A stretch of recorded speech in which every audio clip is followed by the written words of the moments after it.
Hello guys, welcome back to our introduction to programming with Python series. So in this tutorial, we're going to be looking at dictionaries in Python. So you might be wondering why are we saying dictionaries in Python? Because maybe you're used to the traditional dictionary that we use. Okay. Python has a data structure also called a dictionary, and that's what we're going to be covering in this video. So these are data types that are used to store values in key value pairs. Okay, so you used to store data in key value pairs. So if you hear anything about key value pairs in Python, your mind should just gravitate towards a dictionary. So that's basically what a dictionary. So in other programming languages like Java, we have like hash maps or hash whatever. I think hash trees, whatever they're called. I think they're called hash maps basically. Correct me in the comment section if I'm wrong. But they're called hash maps basically. So these are just to retrieve store values in key value pairs basically. So to create a dictionary in Python actually very easy. What you have to do is just a key and then the value and then other stuff all. So we're going to cover the dictionaries in this video. So let's actually get to it. And okay, so I'm going to go ahead and create part 18 file, part 19 actually, part underscore 19.py file. So just like that. So once I have that file created, we are going to go ahead and have a collection of key value pairs right here. So we're going to have a collection of key value pairs. Let me just show you how the syntax of dictionaries are in Python. So to create the dictionary, you just have to use curly braces and then the key, colon, and then the value, comma, key, colon, value. And so we just continue comma, key, colon, value, comma, key, colon, value. And we can have a indefinite amount of elements instead of a dictionary.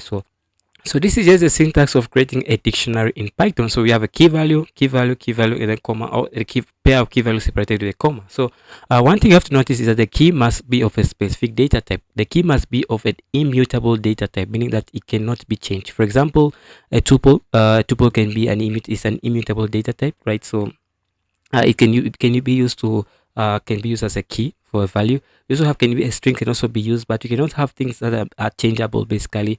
Like let's say like an integer, right? It can be changed, so it can also be used as a key basically. What you cannot use as a key are mutable data types such as like another list or a dictionary. These are changeable, but things like an integer, a string, a float, or a boolean, these are, we can consider them cannot be changed, right? Basically, so we can use them as dictionaries. And the values can be of any type, right? Both mutable types or unmutable. Basically, can be a string, a list, a tuple, or that uh can be a value, right? So the key must be something that cannot be changed, an unchangeable data type. So we can also have we cannot have a list here or a dictionary as a key, but you can have an integer, a float, a boolean, a value, or a string as a key, and then the value can be of either any data type, whether mutable or immutable. Another list, another dictionary can be a key, can be a value, sorry, but you cannot have you cannot have a list or a dictionary as a key of a Python dictionary. Okay, but you can be used as values. Okay, the key must be a unique, right? The key must only appear once in a dictionary. So if you have a key for name, then you cannot use the word name again anywhere in a dictionary. That's it. The keys are unique and are uniquely used to identify each value. Okay. If you do that, what's basically going to happen? The second iteration will override the first one basically, and I'll demonstrate that to you. So let's go ahead and actually let's create a dictionary to store a person information. So we say person underscore info. Person info is going to be you can just say equals to and then curly braces and identify the key will be name, right, and then color and then the value. Let's say John Doe. So John Doe, that's the name of the person. And you can also have the comma and then finally another key. Another key is going to be age, and the age is going to be 25, and then comma, right? You can use any data type for the age, and then you can use residence. This is just a dictionary. So residence, comma, residence, and then finally you can pass in the residence. Let's say Nairobi. So Nairobi, that's where I live in. So Nairobi. So that's basically it. So we have the key, and then colon its value, a key, colon its value, comma, a key, colon is value, just like that. So that's basically a dictionary in Python. So what if so if we can actually go ahead and print out this. So if I go ahead and print out person info, if I go back in my terminal, clear the terminal, and then it's gonna be part 13, right? So Python 3, and then you're going to say part, and this is going to be part 19, right? If I run the code, you can see you get the person information right here. Okay, good. So what if I go ahead and repeat person info again? So if I go ahead and say name again and go ahead and specify, maybe let's say prince. Okay, so once I have this, if I run the code again, let's see what we get. We get back name being as prince, right? because as I mentioned earlier on, you cannot have the name up. The name must be unique as a key. So you have name being used as key twice. So you're using it here, and you're also going ahead and using it here.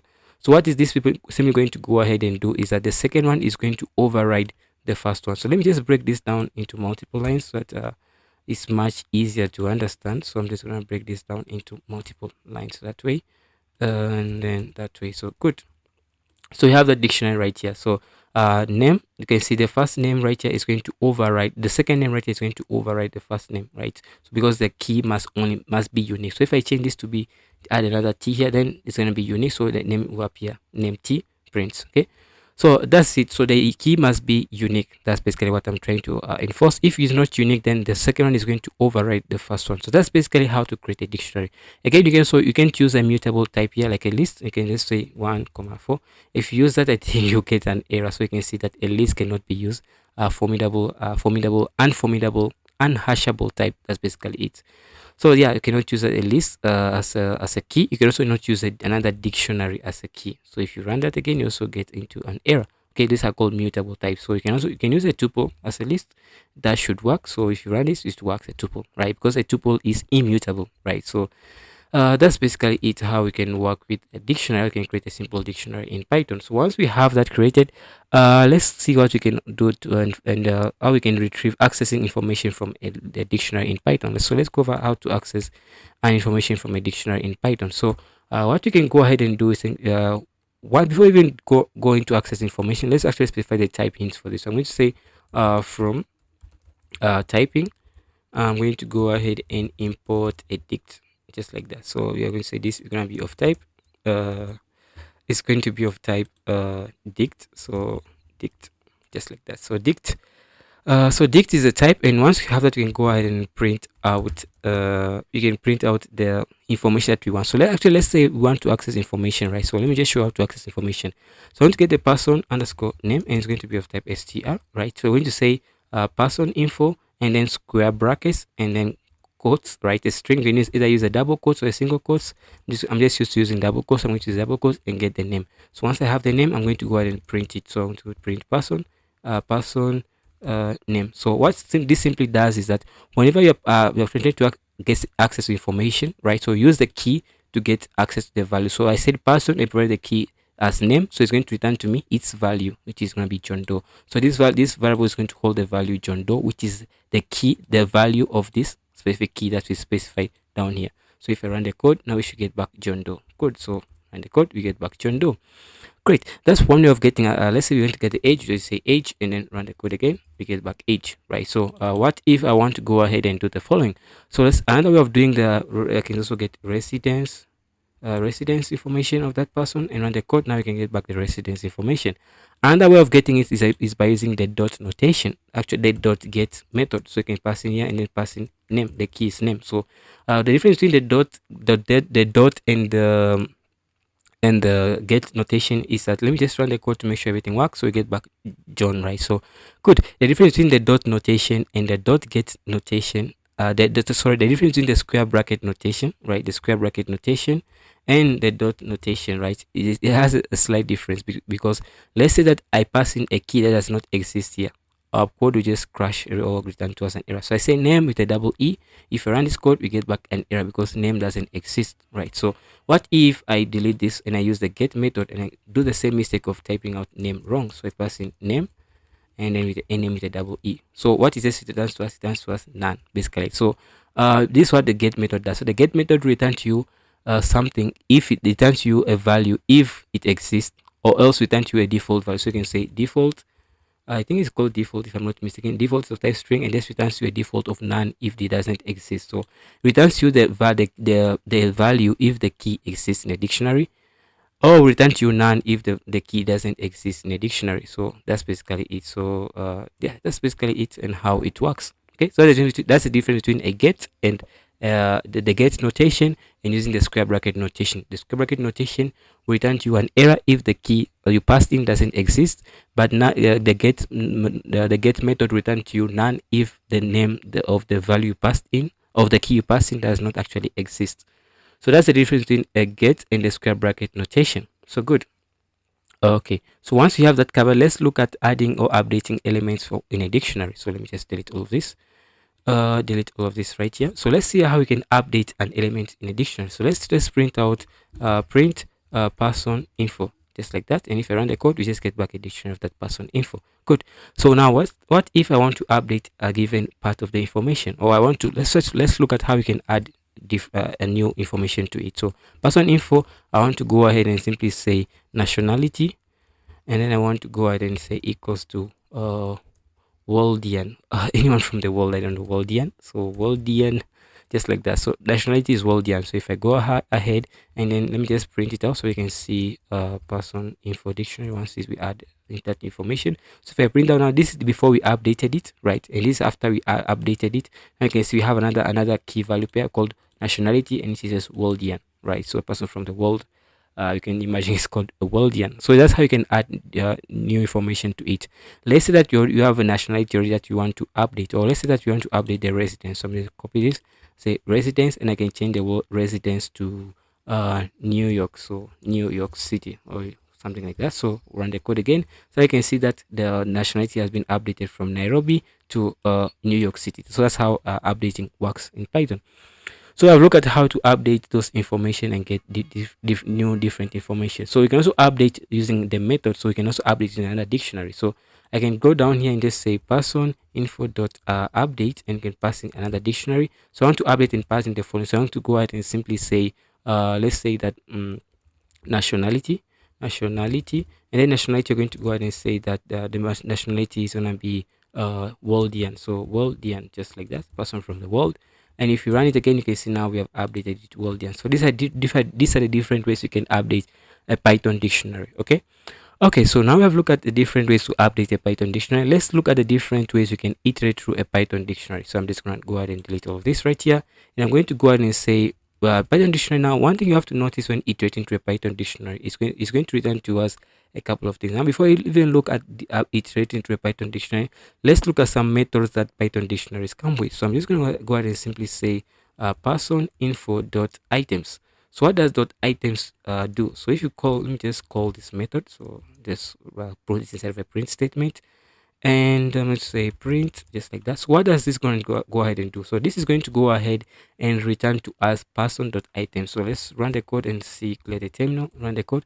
So you can see it returns to us this object right here. So it returns to us a tuple, right? By a tuple, we cover the tuple of the name of the person, the key, the value, the key, the value, the key, the value, right? So that's what items does. And you can use item to iterate through things. You can also use the values.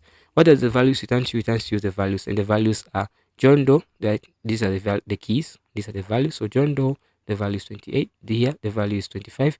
Here the value is Nairobi. So if I go back, and you can also say keys, and keys is going to return to you the key. So you can see the keys as name, age, and residence. So it's going to return to you those specific keys.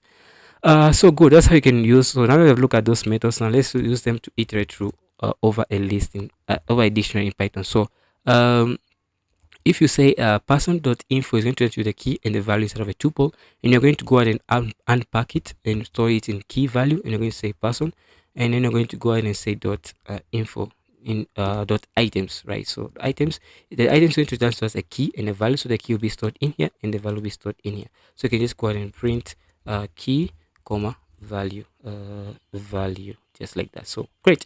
So once I have that, I can go back in the terminal, run the code, and I can see the key, which is the name, and then the value, the key, the value, the key, the value. So you can see key, its value, the key, its value. So good. So that's how you can work with it. So that's one way. Another way, you can also do dot keys. You can get the key. So you can just comment this out. You can do for key in person info dot keys, and it's going to turn to us as the key. I'm going to do print, and we say key, and I'm going to get the person. So I'm going to print key. So once I have that, I'm going to run the code. Now we get back the key, the name, the age, and then the residence. So how do you use the key to get a value from the dictionary? So we can use the get method or the square bracket notation, right? And the easiest to use here is just the get method. So you can say person info, and you can pass in the key, and that should return to you the key of that person. So the key, the value rather. So we pass in the key to get the value, right? And we discussed this earlier on. So the key and then the value. So we can also use the get notation. So if you want, you can use the dot get and then key.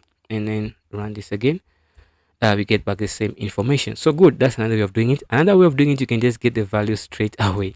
So I'm going to say for val in person info dot value, and then finally call that, and then simply print out value. So if I go back in here and print out the value, we got John Doe generates John Doe 25 in Nairobi, which are just the values of that person info, right? So John Doe 25 in Nairobi. So good, that's how you can get the values from me. So then let's look at the methods that come in the dictionary. Look at a couple of those methods, like the item, the items, the keys, the values methods. You can also have other methods, like let's look at to remove elements from a dictionary. So to remove an element from a dictionary, let's say person info dot pop. Let's like we have pop in the list. So you can go ahead and specify. Let's say we want to remove the h. So we're going to go pop out the h, and it's going to return it to us. You can print out if you want, but I don't want to print it out. So let's go ahead and print out the person info after removing the h. So you can see now we don't have h in here because we have removed h, right? So that's what the pop does. And you can also have the pop item, removes the arbitrary item, just removes arbitrary item. So you don't have to specify the item. So pop item just like this, and you don't have to specify the item name. So pass in here and run the code. You can see now it removes the very last item, which is resident. So yeah, that's it. So pop item removes the very last item. So let's see how you can remove all the elements from a dictionary. If you want, you can just do person info dot clear. It's going to clear the whole dictionary, and if you print the dictionary after clearing it, so let me just clear the terminal. You can see now you have printed it after clearing all the elements from that dictionary. What if you want to delete the dictionary? You can just use the del, and then you can pass in the person info. So now if I print the person info, we should get back an error because we delete the person info object or variable from memory, so it doesn't exist anymore. So you can see that it's not defined because you have deleted it, and you're trying to print something that you've already deleted. So that's basically it for dictionaries, how to work with dictionaries in Python. So that's all for this video. So in the next video, we're going to be looking at dictionary comprehension. Okay, so thanks for watching. Again, if you enjoyed this tutorial so far, make sure to like the video, you subscribe to the YouTube channel, and give this video a thumbs up. Share this with anyone who you think might find it helpful. Again, kindly support the channel by hitting the subscription button and hit the notification bell so that you guys can stay updated whenever I make future videos on this. Okay, so next we're going to be looking at dictionary comprehension. So thanks for watching, and see you in the next one. Keep safe.